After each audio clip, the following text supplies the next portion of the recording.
Hi guys, welcome to Counterpoints. My name is Connor, and today we're going to be breaking down the Battle of Munilist from Star Wars The Clone Wars 2D animation series. Specifically, we're going to be looking at Obi-Wan Kenobi kicking some serious droid and alien butt.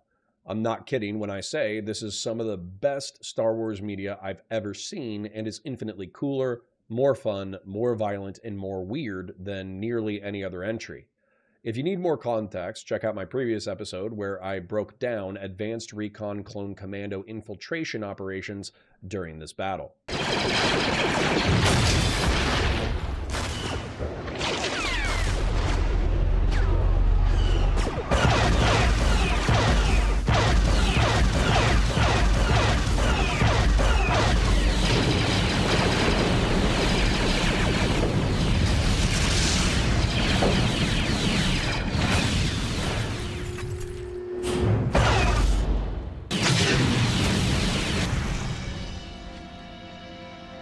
Those guns are destroying our forward positions. The Republic is breaking through.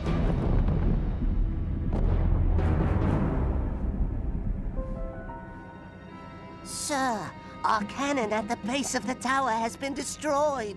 Their range is greater than we thought. It must be their artillery! What are we going to do? What are we going to do? I don't know why Dooku sent you here if all you're going to do is stand around. I mean, whenever you're ready.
Seriously, check out the previous episode.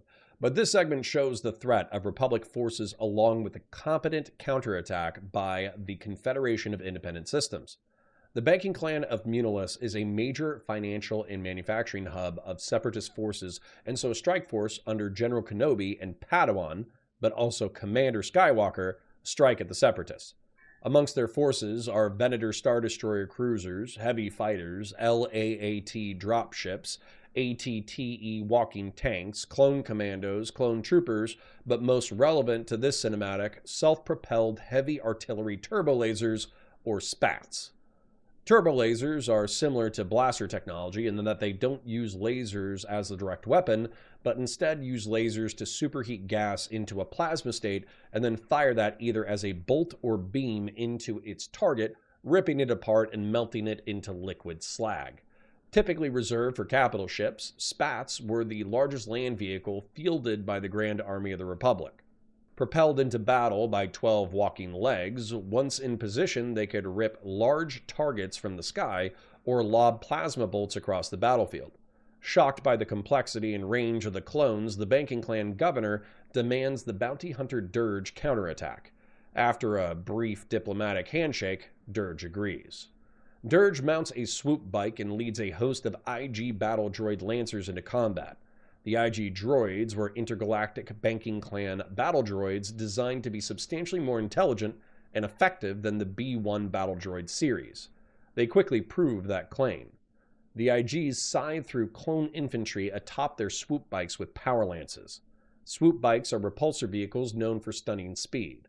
Power lances are anti-vehicle and infantry weapons that conduct electric current and heat into their conical tips. The superheated tips rip through armor like a hot knife through butter. The electric current overloads fries and can even detonate enemy vehicles with accurate application. For the vehicles not destroyed by lances, the IG droids carry anti-vehicle mines that they throw onto the spats with terrifying efficiency. In just a few moments, Bounty Hunter Dirge and his IG Lancers have sliced through the clone trooper lines and destroyed a dozen heavy artillery vehicles. General Kenobi, our cannons are being destroyed.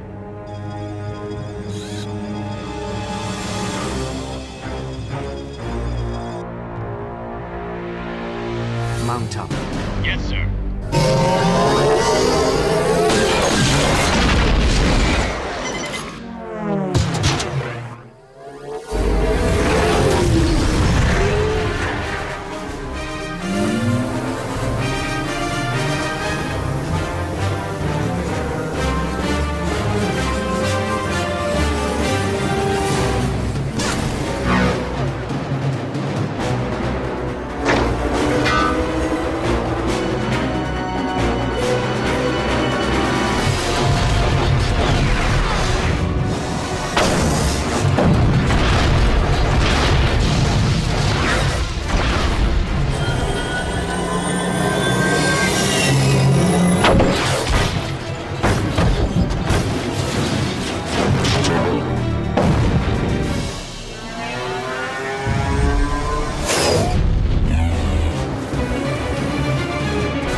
General Kenobi, we are in position. I'm on my way.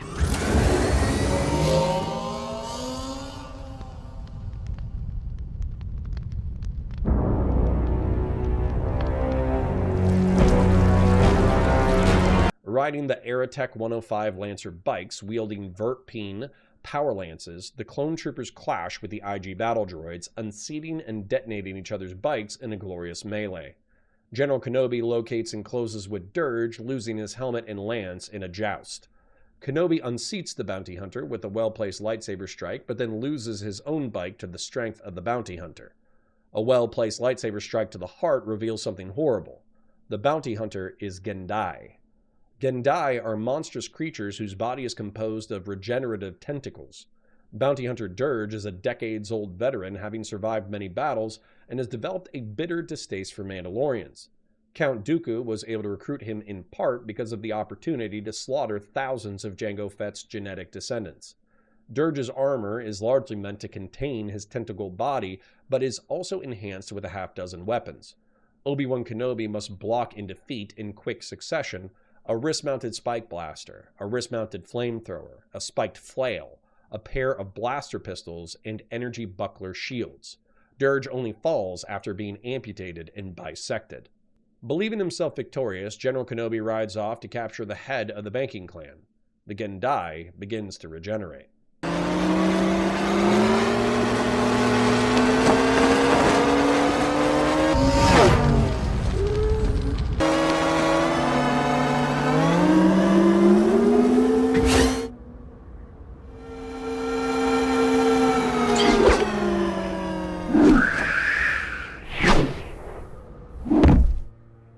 We're set, General. Very well. Let's end this battle, Commander.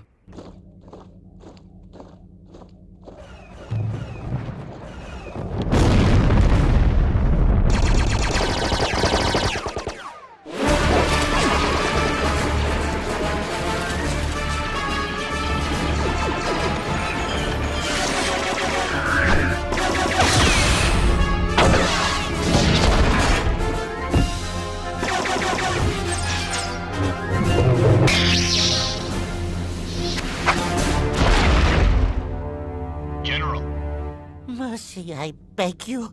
I am merely a banker. That is entirely up to you and your unconditional surrender.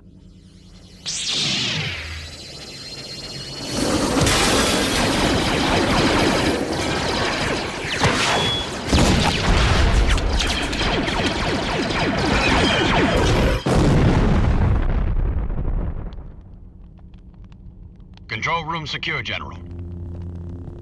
One can never be too sure, Commander.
General, are you all right?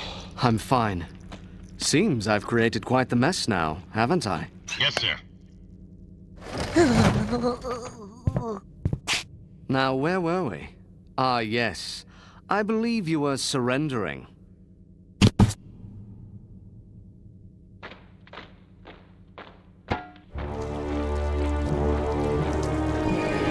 Reunited with his forces, General Kenobi breaches the headquarters, detaining San Hill, the chairman of the intergalactic banking clan. The clones and Kenobi easily dispatch the B-1 battle droids along with a trio of droid-deca destroyers. Infuriated by his loss, Dirge charges in via jetpack, being ripped apart by blaster fire and a rocket. Unfortunately, all this does is unleash his unrestrained physiology. Gendai, on top of primarily being made of tentacles, on top of being extremely regenerative, also don't wear armor for protection. The primary reason Gendai wear armor is to contain and direct their horrid forms. Unrestrained, Dirge throws a dozen clones across the room as if they were ragdolls and subsumes Obi-Wan into his very body. ARC Captain Fordo tases the beast, hoping to free the general, but gets a shock sent back to him for his effort. On the verge of being pummeled to death, the captain is saved by General Kenobi, creating a bubble of the Force within the Gendai and force pushing it outwards until it explodes the creature in a dozen directions. General Kenobi accepts San Hill's surrender as the ooze of the bounty hunter Dirge regenerates. I think you'll find it easy to believe that this is not the end of Dirge. I think you'll also find it easy to believe that this is one of my favorite, if not my favorite, pieces of Star Wars media. As a Warhammer 40k fan, Star Wars can be a bit off-putting with its random comedy, childish moments, and lore that can feel haphazard at times.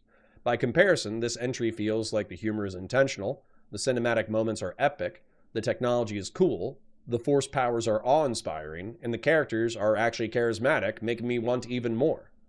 If you like this video and want to support the channel, please remember to like the video, share it with your friends, subscribe to the channel, ring the bell for new videos, and comment for the comment gods. Your viewership helps me in the algorithm and is appreciated. If you want to take your support a bit further, please become a YouTube member or support us at patreon.com/counterpoints. Check out the other videos on the channel, support our sponsors, and I'll catch you in the next one. For the Republic, until victory or death.